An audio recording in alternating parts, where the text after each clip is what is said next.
Бүгүн Астанада жасалма интеллект өнүктүрүү боюнча кеңештин биринчи жыйыны болуп өттү. Аны Казакстандын президенти ачты. Бул мамлекет башчысынын аталган тармакка канчалык маани берерин далилдейт. Анткени бүгүнкү күндө жасалма интеллектти өнүктүрбөстөн глобалдык катаандаштыкка туруштук берүү мүмкүн эмес. Касым-Жомарт Токаев санариптик системалар жана нейрон тармактары суверенитеттин эң маанилүү шарты жана экономикалык өсүштүн кыймылдаткыч күчү болуп калганын дагы бир жолу баса белгиледи. Ошол эле учурда IL технологияларын өнүктүрүүнү билим берүүгө да киргизүү зарыл. Ал эми жогорку дасыккан IT адистерин даярдоо үчүн биринчи кезекте өлкөдө жасалма интеллект жаатындагы адистештирилген изилдөө университетин түзүү керек.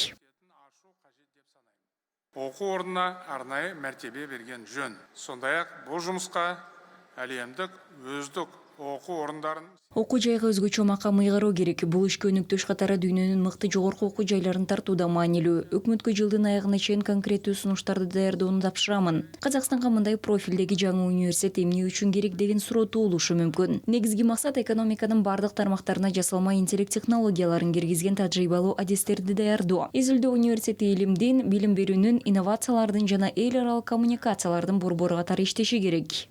Ғылым, білім, инновация және халықаралық байланыс орталығы ретінде жұмыс істеу керек. Ал ортодо бүгүнкү күндө Казакстанда 79 жогорку окуу жайында 63 миңден ашуун студент IT адистиктери боюнча билим алышууда. Ушул жылдан баштап өлкөдө Альсана программасы ишке кирди. Анын аркасында 400 миңден ашуун жаш казакстандык жасалма интеллект жаатында атайын сертификаттарга ээ болушту. Мындан тышкары жогорку окуу жайларында IL боюнча илимий изилдөө борборлору иштеп жатат. Бирок бул жетишсиз. Мамлекет башчысы бүгүн билим берүү системасына жасалма интеллектти кеңири киргизүү тууралуу сөз кылды. Бул жерде биринчи орунга персоналдаштырылган окутуу чыгышы керек.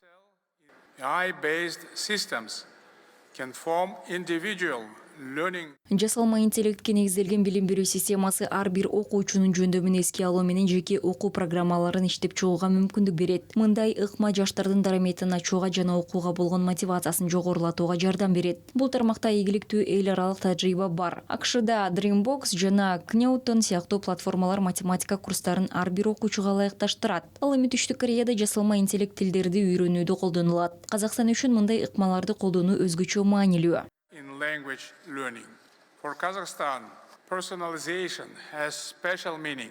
Касым-Жомарт Токаев өкмөткө окуучулардын улуттук санариптик профилдер системасын түзүүнү тапшырды. Ал жаңы жасалма интеллект университети менен интеграцияланат. Система студенттердин кызыгуусун жана жөндөмдүүлүгүн алдын ала аныктоого жардам берет. Санариптик чечимдердин өнүгүшү менен адистер да өзгөрөт. Ошондуктан президент азыртанан эле жумушчуларды кайра даярдоо үчүн жасалма интеллектке негизделген платформаны ишке киргизүүнү тапшырды. Касым-Жомарт Токаев баса белгилеген эң негизгиси жаңы технологиялар жаңы чакырыктарды алып келет. Ошондуктан өкмөт мамлекеттик стандарттарга жооп берген контентти түзүүгө мүмкүндүк берген улуттук билим берүү платформасын иштеп чыгышы керек. Ал эми жыйындан кийин мамлекет башчысы санариптик чечимдердин көргөзмөсүнө барды. Бул жерде жасалма интеллект тармагындагы өз долбоорлорун алдыңкы ата мекендик компаниялары сунушташты.